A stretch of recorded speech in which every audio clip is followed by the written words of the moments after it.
안녕하세요, 여러분. 오늘은 제가 새로운 책 리뷰 영상을 들고 왔는데요. 오늘 제가 리뷰할 책은 김남중 작가님의 해방자들입니다.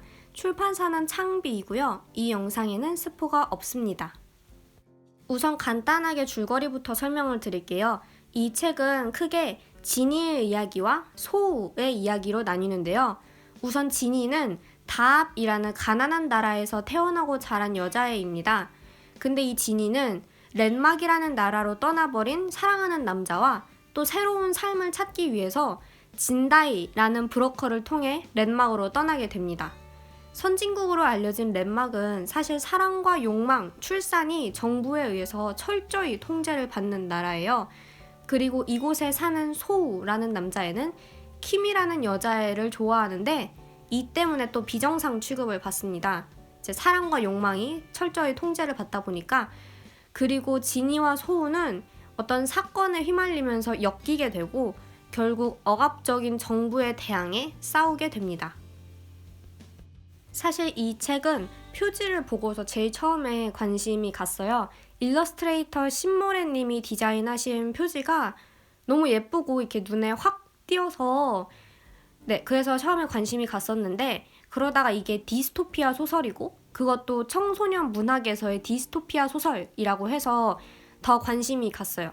제가 지금까지 읽어본 디스토피아 소설은 아마도 1984가 유일한 것 같은데, 청소년 문학에서의 디스토피아는 또 어떤 모습으로 그려질까 하는 궁금증 때문에 이 책을 사게 되었습니다.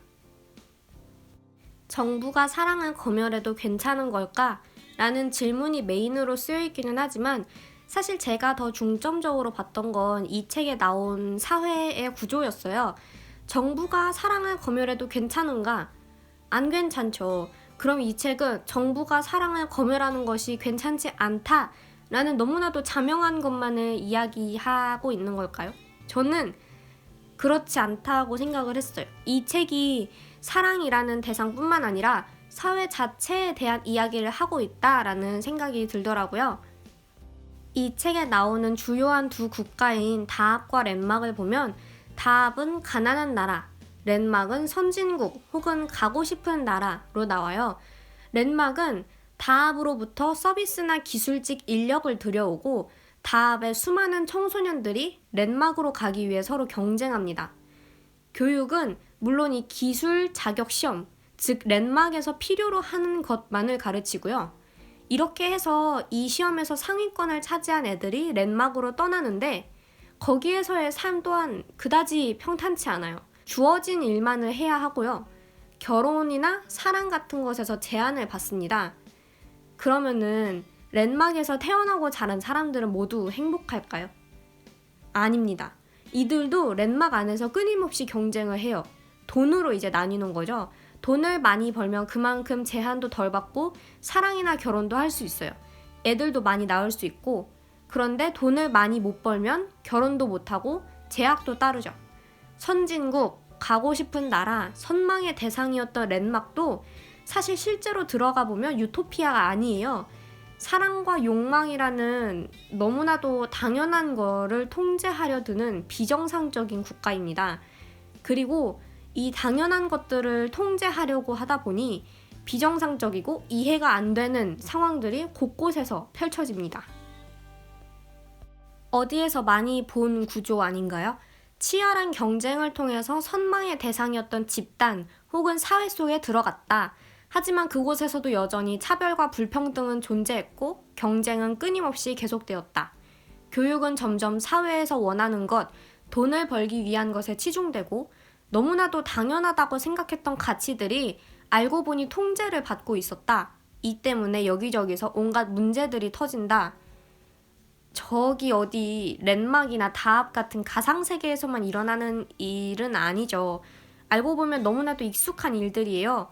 평등, 자유, 이런 정말 당연한 것들이 당연하게 보장되는 사회에 우리가 살고 있는 건지 한번 생각해 볼 필요가 있는 것 같아요.